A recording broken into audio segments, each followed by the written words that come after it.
Welcome to the best video you are going to see today, or maybe I'm just a little bit biased. If you have never discussed a potential zombie apocalypse with your friends, then really, what kind of friends are they? We've all seen the movies and TV shows where people try and survive a zombie apocalypse. Where is the best place to be in that scenario? How far would you have to travel? Maybe you already live there. Let's find out, shall we? My name is Danny Burke. This is the top 10 safest zombie apocalypse countries. Starting off at number 10 now, we have Switzerland. Even in today's world, Switzerland has remained somewhat isolated despite being in the very middle of Europe. Its steep mountains act as a natural barrier that zombies would have an impossible time getting past. They would try and use the roads and tunnels, which would quickly be blocked up in the event of the zombie apocalypse. Switzerland also has the 7th highest rate of gun ownership in Europe. There's roughly 1 gun for every 4 people living there. The country is also pretty rich, with good infrastructure to help survive for potentially years on end. Next up at number 9 now, we have New Zealand. This paradise is a place many people want to escape to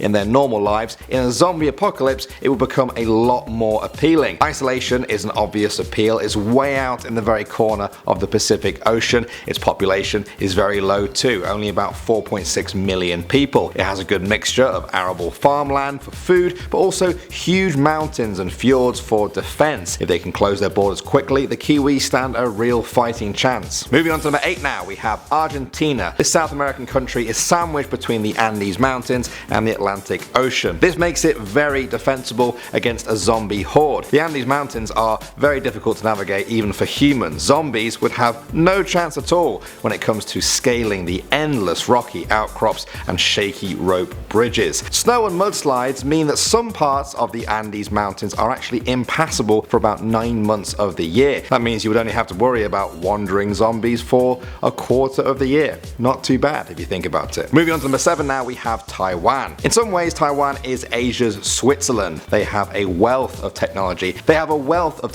At their disposal. They are geographically isolated and have a lot of high areas which would be easily defensible. The only problem I can foresee would be the relatively high population density, but as long as they could fend off the virus, they stand a very good chance of survival. Next up at number 6 now, we have the US. It had to be somewhere on the list, and I think this is a fair number. The US is a big country with a lot of difficult terrain, which is quite appealing for any zombie apocalypse. The US also has the highest gun ownership in the world by far, coming in at 101 guns per 100 people. Now, say what you want about America and guns, but it would certainly help in this scenario. If the military remains intact during the crisis, that could also be a huge benefit. If the US could quickly separate the humans from the zombies and then turn their weapons on the zombies, it would not be a good day for the zombies, let's just say that. The only thing that holds the US back from a higher spot on the list is its population. As the 3rd most populated country in the world, it has the potential for many tens of millions of zombies. At number 5 now, we have the Pitcairn Islands. If you guys think remoteness is the key to surviving the zombie apocalypse, the Pitcairn Islands might be the place for you. They are located way out in the Pacific, about 3,500 miles off the coast of South America. There are no airports or seaports there, which means the zombie virus would have an almost zero chance of reaching it. It also has very fertile land. Bananas, papayas, breadfruit, coconuts, citrus, taros, beans and sweet potatoes are just some of the things that can be grown there.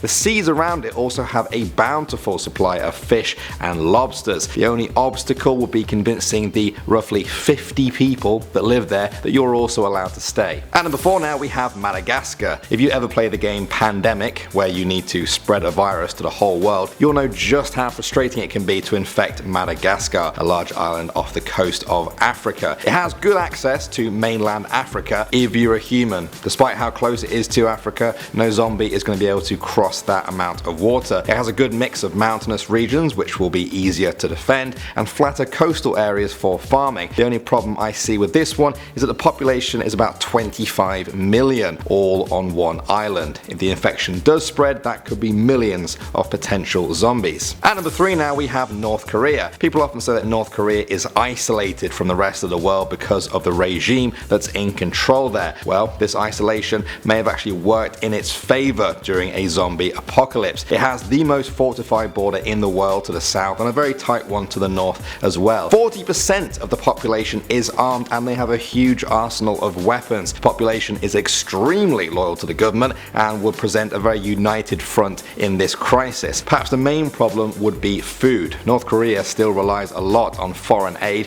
which would undoubtedly come to a halt in a zombie apocalypse. Once they figure out how to become self-sufficient though, North Korea could be an appealing place to be in this scenario. Moving on to number 2 now, we have Canada. Canada is the second biggest country on Earth by landmass, but has a population density of just 3 people per square mile. 90% of the population also lives within just 100 miles of the US border. That means there are thousands of square miles of land to head north into when the zombies get out of hand. There's plenty of farmland, mountains, and fresh water, all good stuff. The one thing that is slightly off-putting is the climate. Obviously, as you go further north, temperatures can become arctic during the winter. The good news is that humans can handle that. We can build houses and make fires and just survive. Zombies, not so much. Depending on what zombie movies you've seen, sometimes the cold can even just stop them in their tracks. And finally, number 1 now, we have Australia. Where else, really? I think this has to be number 1. The country has a population density of just